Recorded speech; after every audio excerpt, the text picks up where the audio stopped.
Hey, what's up, everybody? It's Chad Calek, and welcome back to the In a Crowded Room podcast for episode number 63, which will be a Q&A episode, as we have not done that in some time, which I just want to take a second to apologize for the week-long delay in episodes. As you guys know, I was traveling, and then when I came back, we had two back-to-back episodes, which I thought were two of the best episodes we had had for a while, which were the Craig Powell interview and also the episode about the investigation at the Thomas House, in which immediately after that, I got bronchitis. And you're going to still hear it in my voice a little bit. I'm going to try to edit my coughing out as I go through this episode. I tried to record a couple episodes, but it just did not work because I didn't have much of a voice at all.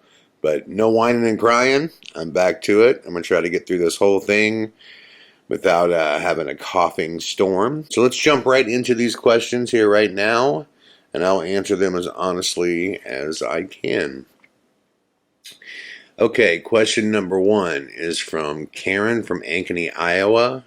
Chad, if you had to choose one to do forever, would you make films, music, or your podcast? That one's pretty easy for me. In past interviews, I've talked about this, but my favorite thing to do that I'm the most passionate about is music. I love singing, playing, writing songs. If you followed me for a while, you know that I spent a lot of years as a touring musician. My favorite thing to do is to play the acoustic guitar and sing. I can just get lost in it. It's something that I could literally do for 10, 12 hours, and it's like 5 minutes went by. And when it comes to storytelling, there's something about songwriting where I can very easily speak about things through a song that I'm not as comfortable speaking about in person. And maybe it's just because lyrics have a way of, kind of saying something while hiding behind the lyrics. It's just a beautiful process to write song lyrics and to get them out there and just sing about something you're passionate about. And songs just have a way of marking time as well. You probably know what I'm talking about. If you ever heard a song and you just physically feel like you were at the location that you were when that song first came out. Every time I hear the song River of Deceit by Mad Season, I feel like I'm down in Galveston Island, Texas. So pretty interesting thing. If you hear noises and stuff like that behind me across the street, they're doing construction. I'll try to edit as much of that out as I can as well. But my answer to that is music. Music is the number one thing. If I had to choose for something to do forever, it would be music. Okay. Next question. Alan from Tallahassee, Florida asks, Chad, have you ever had a stalking fan or a serial hater? By stalking fan, I assume you just mean like a stalker, like somebody who's so into you that they like show up at your home or something. I've never had anybody like that, like where they're, waiting outside my front door, they're, going through my trash, or they're showing up outside my house. But I did have a gal who was a big time fan, and she would always push the line of appropriateness until she finally went too far, in which I think I might have mentioned this before. She's the only female that I've ever kicked out of one of my events, and that was a gal in Cleveland that we were taking photos, doing photos and autographs, and I think she was honestly high on something, to be honest, but we went to take the photo, and she pulled my arm around her to give me like this hug from the side, which was fine. And she proceeded to stick her hand right down the front of my pants. And not outside the pants, inside the pants. And she got a handful, and I was like, okay, that's not going to work. And so I grabbed her hand, removed it from my pants, and we had security escort her out, in which she was banned from our events. I think that was definitely crossing the line, and I think had a guy done it, To a female, I think that guy would probably be doing time right now. There's always a bit of a double standard there, when it comes to sexual harassment. But this gal was a big fan of mine, and she just took it too far. Um, so that's the closest thing I've ever had to, like, I guess what I would call a stalker type fan. Most of my fans are really, really cool people, I'm proud to say. Um, as far as what did you call it here? A serial hater? One second, let me check this again. Yeah, a serial hater. Um, I've only had one person that I would say is a serial hater, and I assume what you mean by that is somebody that just, no matter what you post, they're right there to just bash it, or uh, just someone who's consistently trying to, throw shade at you. There's this, I'm not even going to say his name again because I don't want to bring all kinds of attention to him, but there is a gentleman that, it's funny, he claims to be my fan, but he is just Mr. Thumbs Down on every video I post, and every time I make a movie, he seems to have negative things to say. In fact, this guy made a review video for Two-Faced the Gray where he just ripped it to death. But it's not like he just said I didn't like it or whatever. This video that he ripped on Two-Faced the Gray on was almost as long as the movie. It was a review of the movie that was almost as long as Two-Faced the Gray, where he just went like scene by scene, and every scene he would explain how fucking stupid I was. And yeah, it's weird because, again, this guy claims he's a fan too. What I think is going on is I think he's just trying to get some attention and make a name for himself by ripping on me. So I don't know, the internet's a strange place. It's a very, very strange place. But that's the closest thing, I guess, to a serial hater. I'm fortunate. I don't get a lot of hate online. I mean, sure, there's, skeptics and people who just, flat out think anybody that's into the paranormal is a terrible person and they're liars and they're snake oil salesmen and stuff like that. But for the most part, I don't get a lot of hate. I have a great fan base that, they're with me, man. I'm very blessed in that way. So, to my fans, thank you so much for your love and support. And to my haters, I would say the same. Thanks for watching, and thanks for continually checking out my work. So, okay, let's go to question 3. Betsy from Manville, Texas. That's right by where I grew up. Manville's right next to Alvin. Betsy from Manville, Texas asks, how could I have a one-on-one phone call with you? I guess email me and tell me what you would like to talk about.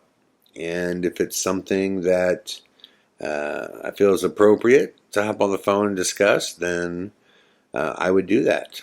That would be, I guess, the number one way to approach doing that, is tell me what you want to talk about and why we should talk by email. And that would be the best way, I guess. Okay, Terry from Vancouver, Canada asks, with so many bloggers and people on the web speculating about speculating about a fake alien invasion, why would a government or dark agency pick you guys to try and intimidate? That's a great question. It's something that I've asked myself a million times, and I know Craig has too, and I think there's a really, really simple answer to it. And I think it comes down to the footage. I think the one thing that separates, Craig and myself from other groups of people who talk about a lot of these conspiracy theories is that Craig has this undeniable footage, and we don't know for sure what it is. I'm positive that it's not human. Now, what is it?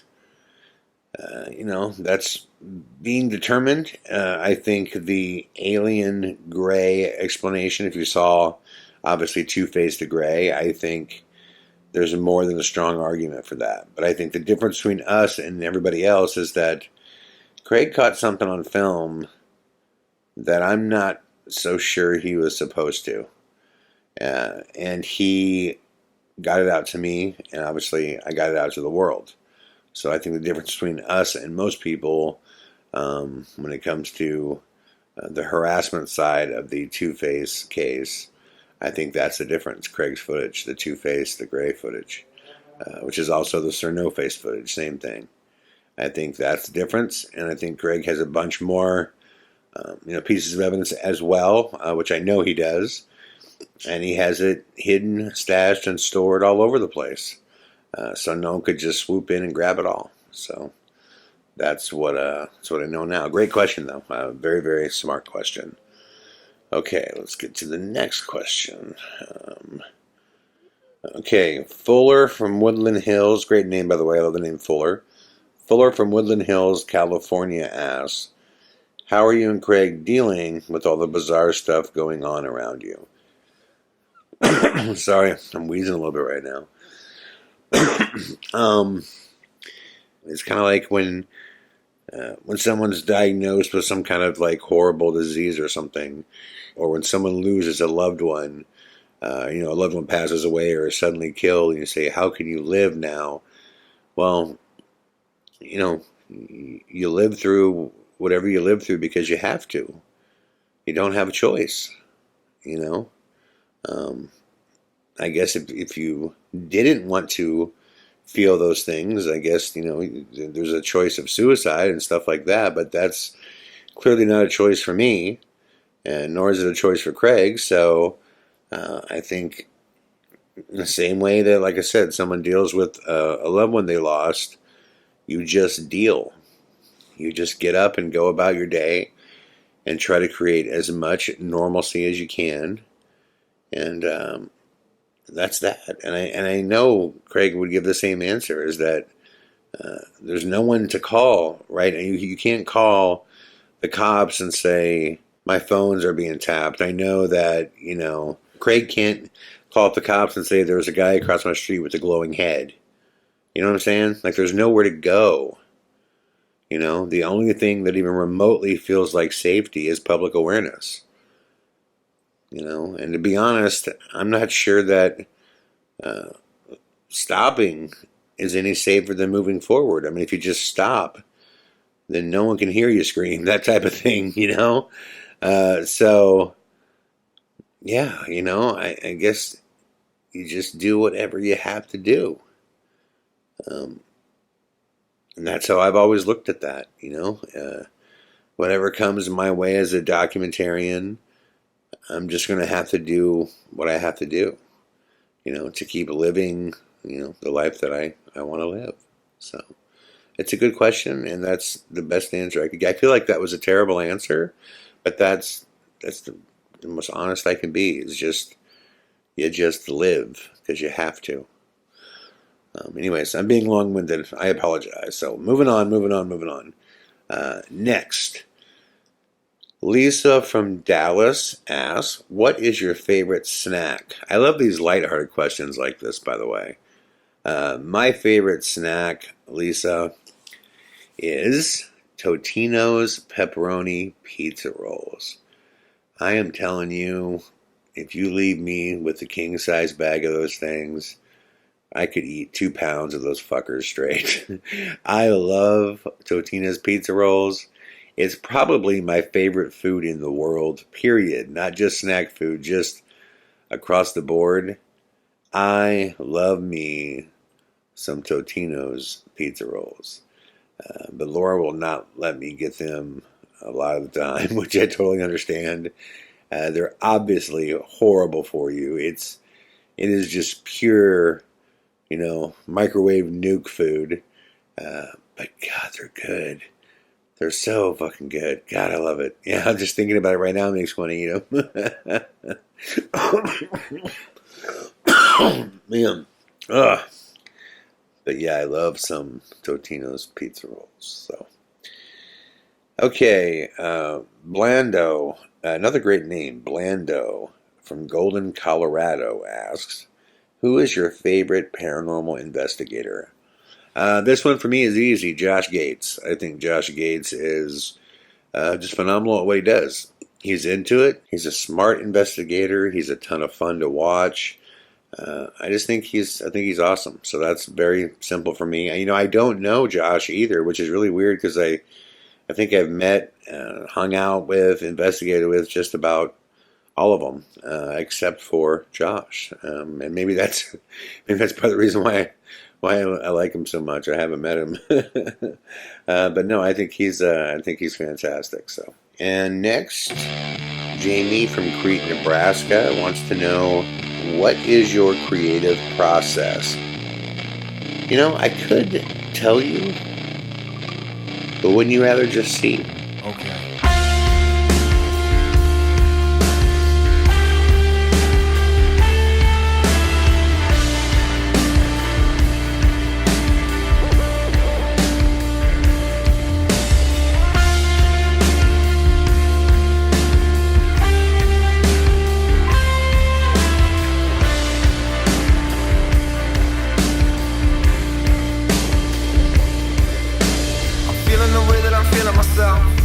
Fuck everyone else.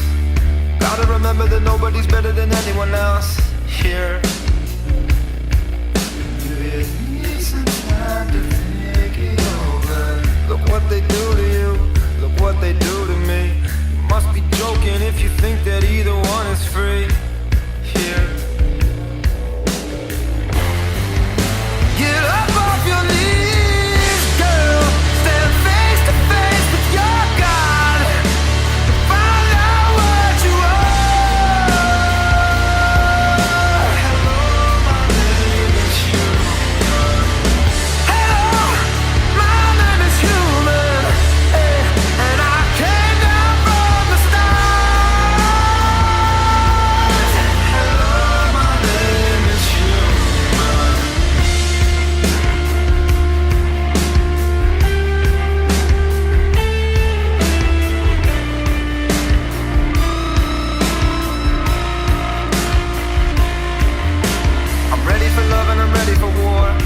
But I'm ready for more.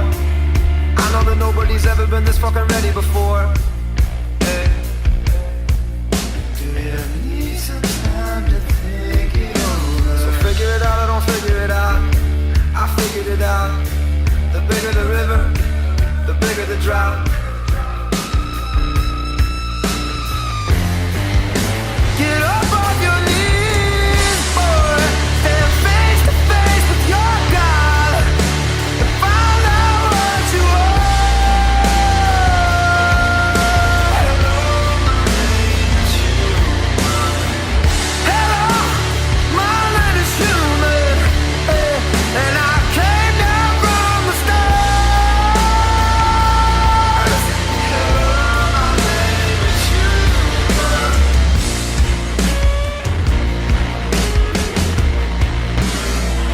And just like that, Jamie, that is my creative process. I made this video a while ago explaining this because I get this question a lot. But to sum it all up, as you can see, if you caught on to it or not, I don't know. But before I edit something, I do try to absorb as much media as I can in a short time period, really plug into as much as I can of what's going on in the world, the different styles that people are using when cutting things, different music, sounds, movie, TV, and then I step away from all of it and I consume none of it. And the entire time that I'm editing and working on whatever that project is, I don't allow anything else to kind of seep through. I just really, turn a deaf ear to everything and take everything that's in my brain, everything that affected me, and apply it to what I'm doing now. Because whether artists want to admit it or not, whether it's intentional or unintentional, we're all affected by what we hear and see. It's just a part of being an artist. You just are affected by art. You absorb it, and it comes out in your work. So I absorb as much as I can, and then I push away, and then I just apply all of that to the project I'm working on. Until I, get to the very end and I finally finish up. So that is kind of my creative process, and I hope that answers that question. And last but not least, Kennedy from Carlos, Ireland, wants to know if I will ever work in television again. Kennedy, I've always said if it was the right project and the right people, I would totally be open to it. Recently, there's been a couple things that have come my way that I'm exploring, and we'll see how it goes, and I'll let you know in the future if these things are something that I feel like is going to come to fruition. And if it is, again, I would let you know, but I can assure you that I would not come back to television just for the sake of being on television. I've had those opportunities, and I'm not interested. I'm not interested in being a part of something that I know is terrible just to say, oh, I'm on TV. It would have to be something that I really, really believe in, something I think is totally cool, and something that I can make, and it would maintain the passion that I have, because you just don't want to be a part of something that ends up being just a paycheck. That's the quickest way to just ruin something. So I'll keep you up to speed. I appreciate the question, and hopefully if I do come back to television with a project that I like, hopefully it's something that connects with all of you guys. So I'd like to thank everybody for their questions. It's very cool that you guys send these in through Instagram and Facebook and email and the direct messages, and keep them coming. There's no wrong or right time to send questions. If you post a question in the comments on a video and I don't answer right away, that doesn't mean that I won't answer during the Q&A podcast episodes. So I appreciate that. I hope you guys enjoyed the Q&A. I will keep as many episodes coming as I can. As you guys can hear, I'm still sick, but I am getting over it. I'm definitely on the return side to healing. So thank God, because it's been a rough year for being sick. Laura's brought home a lot of viruses this year, and that's just one of the things I've learned to accept as the husband of a school teacher wife, is that she's going to be around a lot of kids that have a lot of germs that bring home illnesses. So just part of life. So thank you guys for listening. I appreciate it very much. I hope you enjoyed episode number 63 of the In a Crowded Room podcast, and I will be back tomorrow with more. All the best.